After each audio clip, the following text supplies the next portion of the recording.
34వ బహిరంగ సభలో ఆంధ్రప్రదేశ్ ముఖ్యమంత్రి వైఎస్ జగన్మోహన్ రెడ్డి మాట్లాడుతూ ఎమ్మెల్యేగా వంగ గీత విశ్వనాథ్ని గెలిపించండి అంటూ డిప్యూటీ సీఎంగా చేస్తామని చెప్పడం జరిగింది.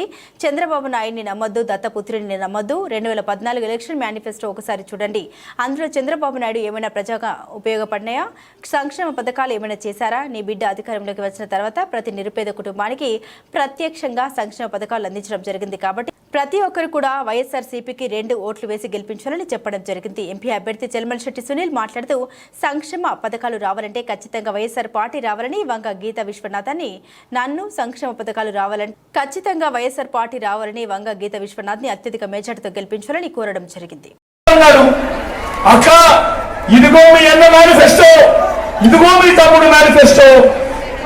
పథకాలన్నీ కూడా జరిగాయా లేదా అన్నది మీరే టిక్కు పెట్టండి అక్క అని చెప్పి మొట్టమొదటిసారిగా సాంప్రదాయాన్ని మారుస్తూ ఎన్నికల మేనిఫెస్టో అంటే విశ్వసనీయత తీసుకొచ్చిన వ్యక్తి, విశ్వసనీయత తీసుకొచ్చిన పాలన ఈ 59 నెలల కాలంలోనే జరిగిన మాట వాస్తవంగా వారు అడుగుతా ఉన్నారు. మీ బిడ్డ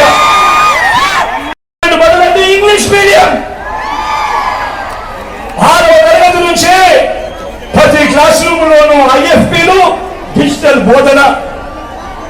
8వ తరగతికి పిల్లాడు వచ్చేసరికి ఆ ప్రతి పిల్లాడి చేతిలో ఒక ట్యాబ్. ఇంగ్లీష్ మీడియంతో మొదలైతే 3వ తరగతి నుంచే టోఫుల్ క్లాసులు,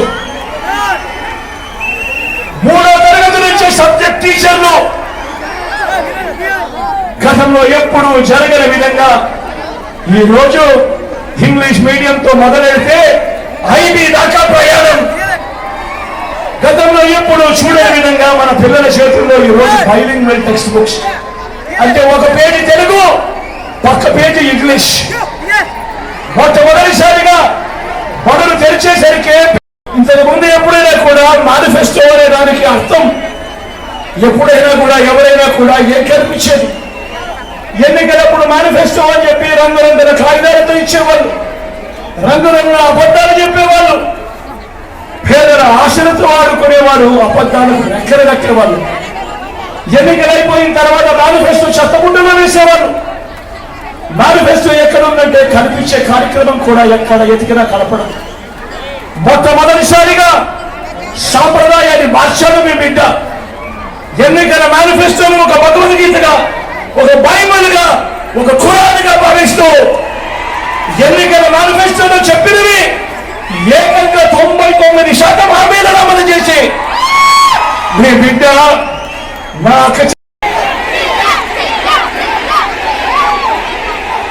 గతంలో ఎప్పుడు జరగని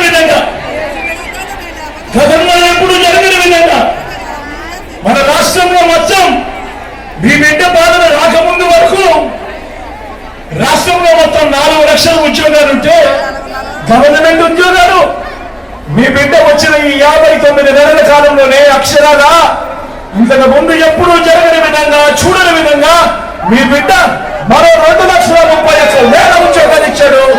ఈ 59 నెలల కాలంలో మన పిల్లలే ఈ రోజు గ్రామ సచివాలయాలలో ఏకంగా 1,35,000 మంది కనిపిస్తారు.